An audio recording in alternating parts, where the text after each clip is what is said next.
मथुरा लीला तं धेनुकं तालपलाभिलाषी वत्सासुरं चापि कपित्थकामः दृष्ट्वा मुखं कर्कटिकासमं च जग्राहतं केशिन माग्रहेण. கண்ணன் பணம் பழத்திற்கு ஆசைப்பட்டு தேனுகாசுரனையும் விலாங்கனிக்கு ஆசைப்பட்டு வத்சாசுரனையும் அடித்தது போல் இப்போது கக்ரிக்காய் போல் கேசியின் முகம் இருக்கவே கேசியையும் அடித்தான்.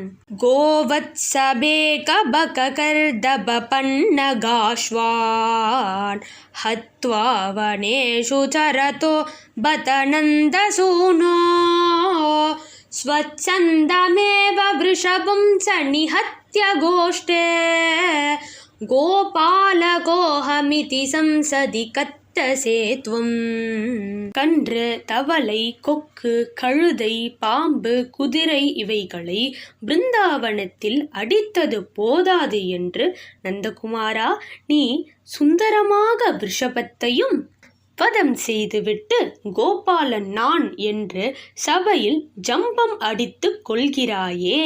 ஹிருதி ஸ்மாரம் ஸ்மாரம் மதுர முரளி கானரசிகம் ஹரிம் காயம் காயம் மதுர மதுரம் நாம சததம் லுடன் நிருத்யன் தாவன் பதி பதி முஹு பாம்சுலதனுः கதா பிருந்தாரண்யே நிமிஷமிவ நேஷ்யாமி திவசான். மதுராபுரியில் அக்ரூரர் என்ற பரம பாகவதர் இருந்தார். அவருக்கு பிருந்தாவனம் போய் கிருஷ்ண தர்சனம் செய்ய வேண்டும் என்ற ஆசை.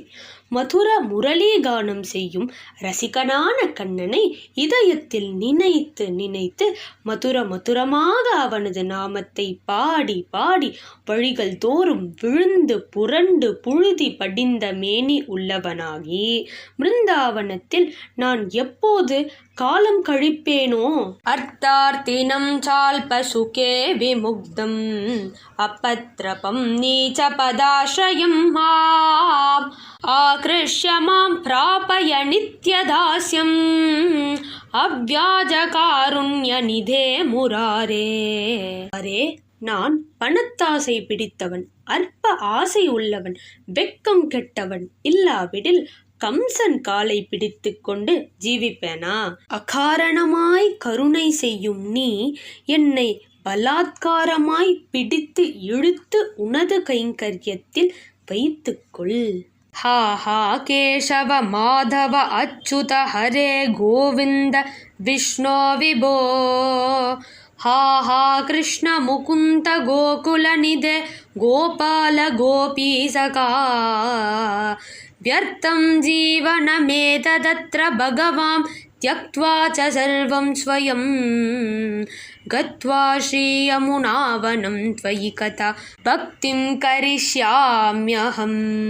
केशवा माधवा अच्युता हरे गोविन्दा विष्णवे विभवे कृष्णा मुकुन्दा கோகுல நிதியே கோபாலா, கோபிகைகளின் நண்பனே, இந்த வியர்த்தமான ஜீவனத்தையும் மற்ற எல்லாவற்றையும் விட்டு பிருந்தாவனம் வந்து எப்போ உனது பக்தியை செய்து கொண்டிருப்பேன்.